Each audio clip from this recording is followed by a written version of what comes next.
CNT act में section 76 क्या है?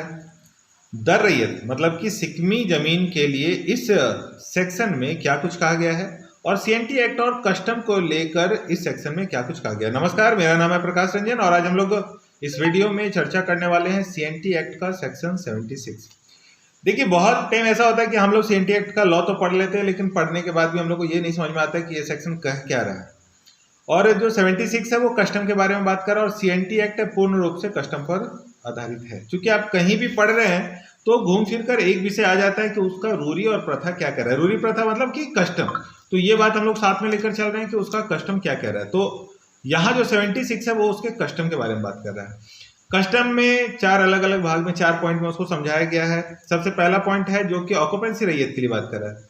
अगर कोई गांव का ऐसा कस्टम है कि वो किसी भी रैयत को ला करके एज ए ऑक्यूपेंसी रैयत अपने गांव में बसा देता है, भले कि भी ऐसा भी हो सकता है कि वो उस गांव का बंदोबस्त रैयत ना हो, दूसरे गांव का हो, लेकिन उसके कस्टम में अगर ऐसा चलन है कि वो उसको ऑक्यूपेंसी रैयत के रूप में बैठा सकते हैं। देखिए, ऑक्यूपेंसी रैयत का परिभाषा सीएनटी एक्ट में दिया हुआ है और उसके लिए वीडियो भी बनाया गया है इस चैनल में। लेकिन अगर किसी जगह का ऐसा कस्टम है तो वो वैध होगा और इस अधिनियम में मतलब सीएनटी एक्ट मतलब यह अधिनियम उसको प्रभावित नहीं करेगा।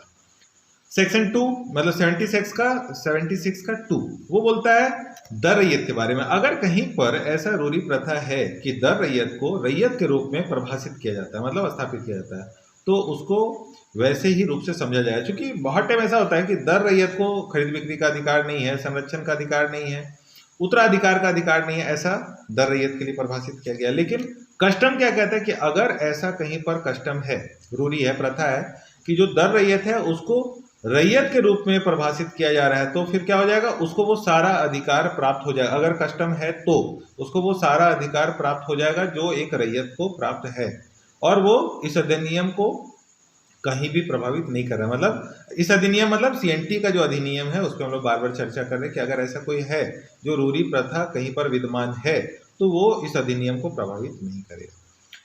तीसरा, कष्टकारी में सुधार, जैसे रैयत का कष्टकारी सुधार के लिए बात कर रहा है और कॉम्पनसेशन का बात कर रहा है। हालांकि देखिए, कुछ चीज ऐसा है, यहाँ पर कस्टम की बात हो रही है, लेकिन ये जरूर समझ लेना है कि हमारा कानूनन अधिकार, संविधान में संवैधानिक अधिकार की जगह पर हमारा कानूनन अधिकार, प्रॉपर्टी को लेकर हमारा कानूनन अधिकार है, तो वो कानून को कहीं भी छेड़छाड़ नहीं कर रहा। अगर कस्टम है उसमें ऐसा अगर कहीं का रीति रिवाज है जहां पर कि कष्टकारी का सुधार का बात हो और उसका कंपनसेशन का बात हो तो वैसा किया जा सकता है।